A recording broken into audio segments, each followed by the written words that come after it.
Welcome to Sakrete Pro Tips, topping a concrete slab. For this demonstration, we chose Sakrete Sand Mix. The challenge here is we want to give ourselves a cap, but it's only 1.25 inches thick. So it kind of limits what materials you want to use. A perfect one falls in the realm of sand mix. Sand mix is designed for 1/2 inch application all the way up to 2 inches. So what is sand mix?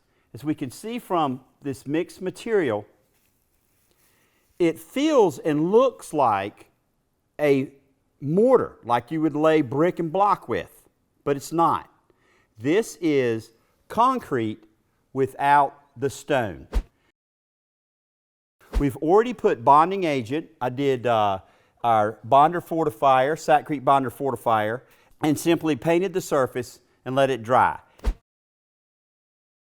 Now, when you mix this, just as it's important to put down the bonding agent because there's no bonding agent in here, we also need to add it to the mix water.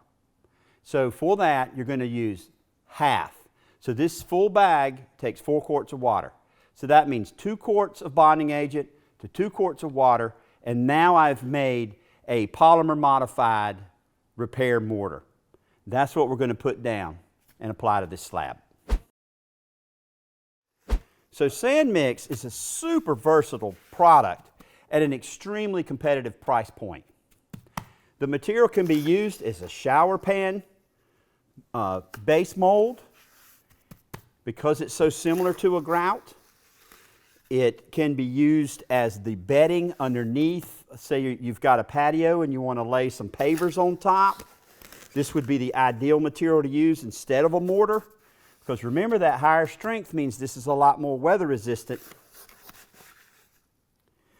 So it is super versatile, but you really do need to use the bonding agent in conjunction with it.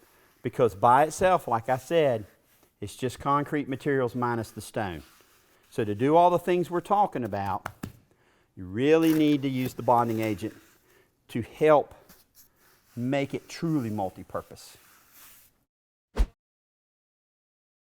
So I've applied the material and I've overfilled the forms, as you can see.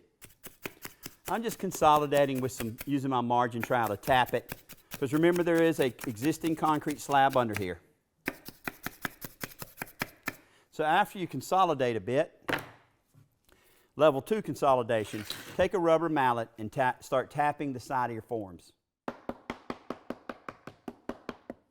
It's real important to consolidate because this is a lot of fines in here and I don't want any little voids, so consolidate it really well. Now, like I said, I overfilled the forms on purpose because the next step is to screed this top. Screeding means I'm going to make a somewhat flat plane working my way across the surface and scooping out excess material.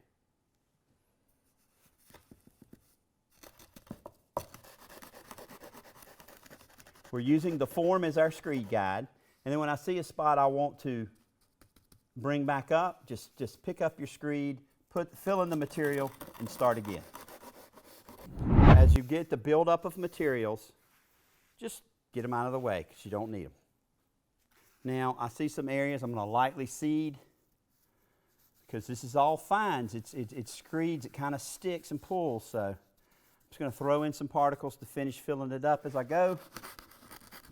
So now we have a material that it's rough looking, but remember, we were just getting it level at the tops of the form. At this point, it's time to start troweling it. Just take your regular steel float and start troweling the surface. What we're doing is working to close the pores. We've got all these gaps in the sand from screeding, and I just want to make it a nice smooth top with the first pass. Don't be afraid to pull more materials out or add them if you see a low spot. Pay attention to your sides and corners because as you work them, you'll notice they'll kind of go down on you. We don't want to overwork this surface. Same rules applies with any concrete repair or concrete for that matter. but we don't want to leave any gaps and flaws either. So that's got it. So that looks nice. Now, being that this is a grout, it's going to act like concrete in that there's some bleed that'll come up. But you're only going to notice it as this glistening starting to happen now.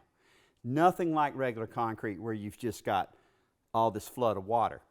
And what I would typically do is let this set, say 10, 15 minutes, and then come back and run your edges. That just makes it look clean. If you don't want to do that, that's fine. Just beware that you've got the edges of the forms. When you pull it, you may need to do some rub brick to make them clean looking. And then the last step, of course, is to do a light broom. So we'll leave this alone. I'm going to edge it off camera, but we'll come back in 24 hours and pull the forms, and you can see how the cap ended up. So we waited our 24 hours and then pulled the forms. At the end of the cycle after edging, I did give it a broom finish and let it set overnight. So here is the cap of 1.25 inches of the sand mix, and then below it is the original slab. So really did a good job and looks brand new revitalized slab. So why did we use sand mix instead of some of the other resurfacers like our flow coat or traditional concrete repair like top and bond? The reason is, in this scenario, we were showing you how to make a slab taller. We topped it for 1.25 inches. Just think you need your slab raised to meet a remodeling situation. So this is the go-to answer for that. Those products, flow coat and top and bond, are designed feather edge up to 1/2 inch.